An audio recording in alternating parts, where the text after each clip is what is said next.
Marriage Stone by Josephine Darcy. Chapter 31. Drawing Closer.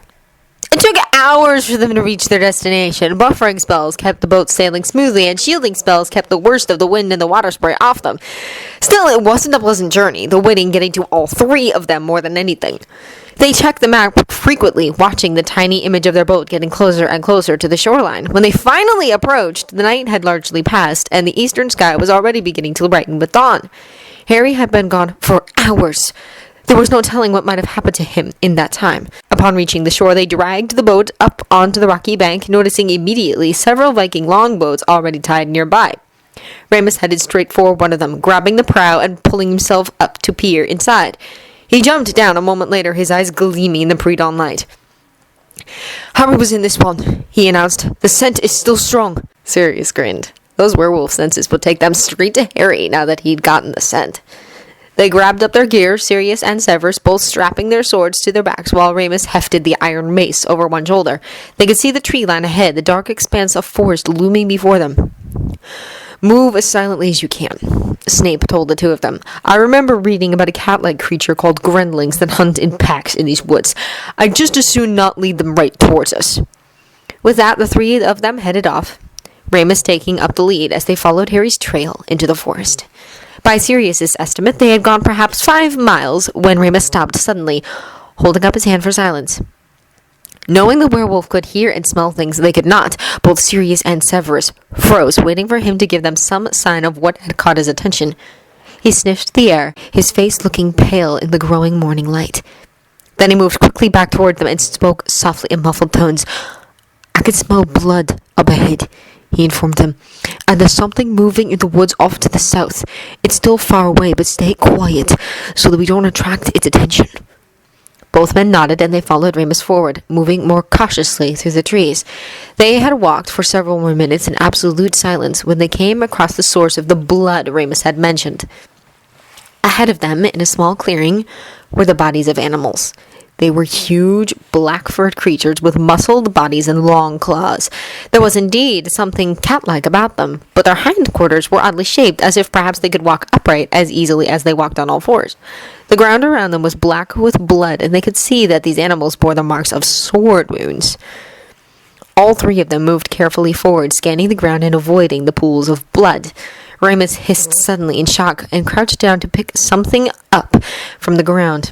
Sirius stared in sickened horror when he realized that the item he was holding was a human hand. It made them all search the bodies more closely, each dreading the discovery that one of the dark, bloody lumps on the ground might be a human body. Remus, however, stopped his search suddenly and moved swiftly towards them, grabbing Sirius by the arm and pulling him towards Severus, motioning for Severus to move away from the blood. Neither man questioned him, trusting his judgment, but they both looked to him for an explanation. Remus's face was deathly pale. "We have to keep moving. There's a faded warding ring around the clearing," he whispered as they walked. "I crossed over one of the stronger residues. I recognized the feeling. It was made by Harry's Patronus. He leaves a very distinctive vibration behind." Sirius felt his heart begin thumping hard in his chest, a cold panic washing over him. It meant, of course, that Harry had been alive and in possession of his wand when this had happened. It also meant that Harry had been at the center of the conflict that quite obviously had taken human lives. But ultimately, it meant that there had been Dementors here. There was no other reason for Harry to cast Patronus. They moved swiftly and silently through the slowly brightening woods, Remus leading the way. But after about a mile further, Remus motioned for them to stop, and he stood with his head cocked to one side, listening intently for some sound. Sirius had to restrain himself from transforming into Padfoot so that the dog's more sensitive nose and ears could pick up whatever sounds and smells were disturbing the werewolf. But he knew that while Padfoot was certainly able to run faster than he could as a man, he would be far more useful in a fight as a human. Remus moved toward them again, his face grave. "They know we're here," he told them. "We're being cut off. They've been traveling parallel to us south of here, but they're ahead of us now and moving to block our path forward." His words caused Sirius's heart to begin pounding again. All those years that they roamed the dark forest with Moony, he'd come to understand the nature of the hunt, and after years of being hunted by the Dementors, he knew what it meant to be prey. Are you sure it is us they are hunting? Snape asked. Remus nodded grimly. No one will be hunted. How many? Sirius asked. And can you tell what they are? 10 at least, Remus replied. And I would guess that they're these grundlings you mentioned. They smell vaguely cat-like. There is the scent of blood with them, so it's probably the remains of the pack that attacked Harry's group. Are the Dementors? Sirius asked, knowing just how deadly they could be in a fight. Their power was in the distraction they provided, the ability to completely overwhelm an opponent so that something else could slip past your guard. But Remus shook his head. Harry's Patronus would have driven them far away. It will be a day, at least, before they try to return to this area. I think it's just the Grendlings we have to contend with. He turned, then stiffening. They're coming. The three of them moved so that they stood with their backs to each other. Sirius held his wand in his dominant hand and his sword in the other. In a duel, the wand was his greatest weapon, so he had been trained to use the sword in his left. Beside him, he saw Severus and Remus do the same, the werewolf hefting the huge iron mace as if it weighed nothing. They did not have long to wait. Amid the sound of crashing branches, large furry bodies flung themselves at them, red eyes burning in the shadows, and then the beasts were on them, teeth and claws flashing deadly in the morning light.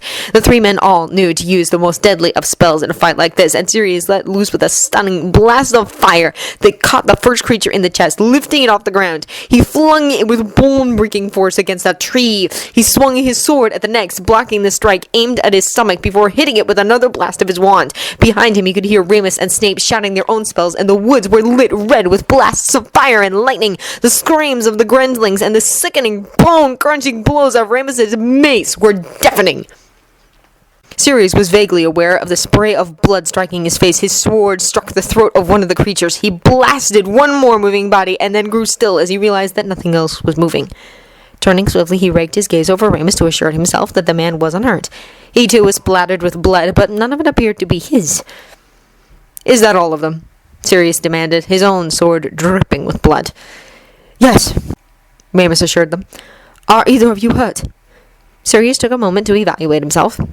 Something had managed to strike his left leg, but it hadn't cut through the tough dragon skin he was wearing. Bit bruised, but in one piece. I'm fine, Severus confirmed as they took in the dead creatures around them. There were 9 in total, and Sirius could not help thinking that had there been a few more, they wouldn't have escaped unscathed.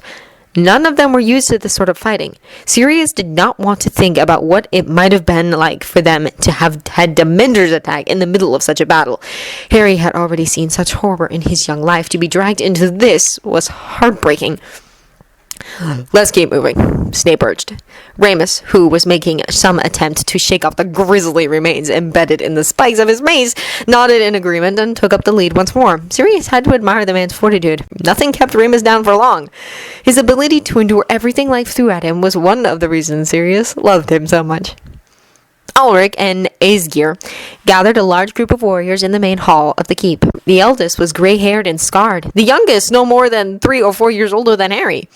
There was a ranking order among the men that Harry could see based on who stepped forward to study the great map that Aesgeir laid on the table. The youngest warriors were forced to stand at the back, deferring to the older, more experienced men. Harry felt awkward and uncomfortable as he realized that despite being the youngest, all of the men deferred to him. He was given a spot between Aesgeir and Ulrich, and all of the men were watching him. More than once he heard someone whispering the moniker, "The boy who lived." The younger warriors were peering over shoulders to catch a glimpse of his infamous scar. They pointed out the location of the well and the stone to Harry on the large map, explaining in detail the lay of the land and what they might encounter. The Grendlings would attack in mass, he was told, and they would take a large number of both swordsmen and archers to deal with them. There was also the potential that the black worms might come down out of the mountains and attack. It took Harry a few minutes to realize that the worms they were talking about were in fact some breed of dragon. Despite what he'd been told about Muggle weaponry, he couldn't help but think that a few machine guns and grenade launchers might come in handy. Certainly they would do more damage than a sword. But he held his opinion to himself for once, feeling far too out of his depth to speak up. As far as he could see, there was no sign of Muggle technology in this society. Instead, they spoke of something called wizarding steel, and he found himself wondering if perhaps there wasn't some sort of spell on their swords to make them more accurate. They showed him the most defensible position around the well, as he would apparently be required to not only lift the capstone, but also transport it 30 feet to the well itself. The moment we approach the well, the Dementors are sure to come, Alric told him. How many can your Patronus hold off? Harry frowned. There had been at least 50 of them that night during third year when he and Sirius had been attacked. He suspected his Patronus could hold off as many as necessary, but he saw another problem.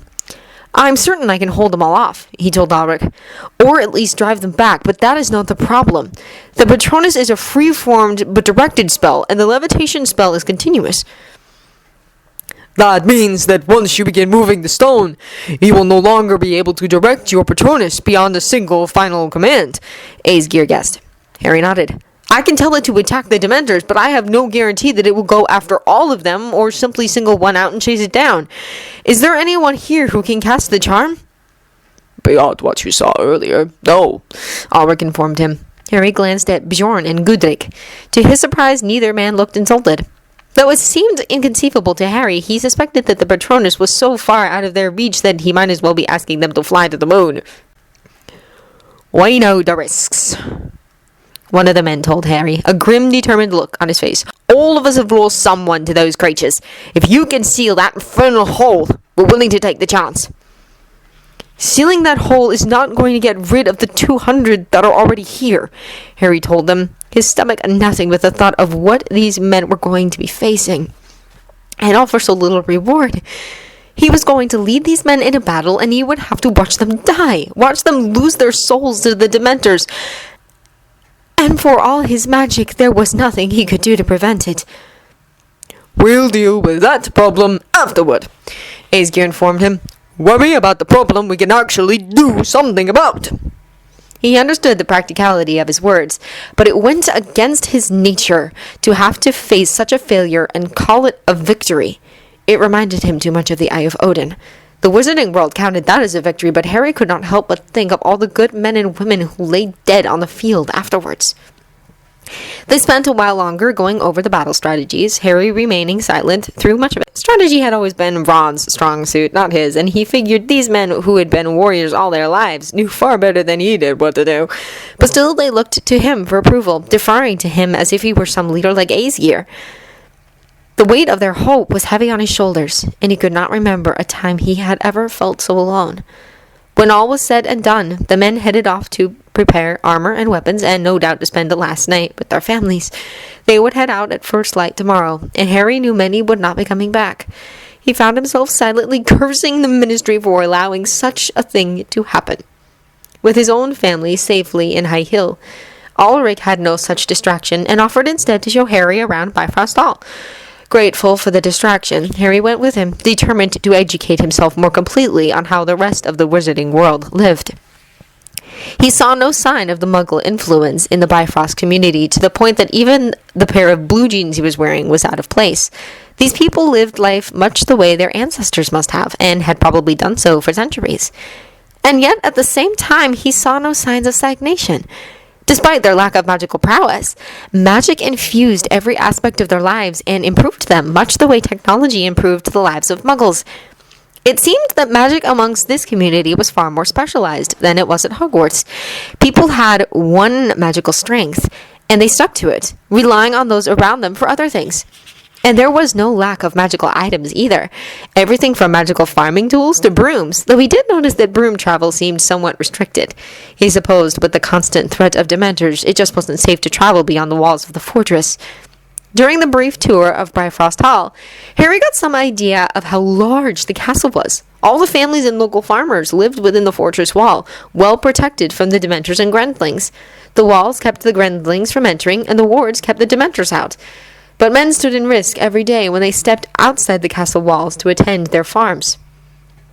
They felt confident that they could deal with the threat of Grendlings, but they had no defense against the Dementors, who were growing more bold as their numbers increased.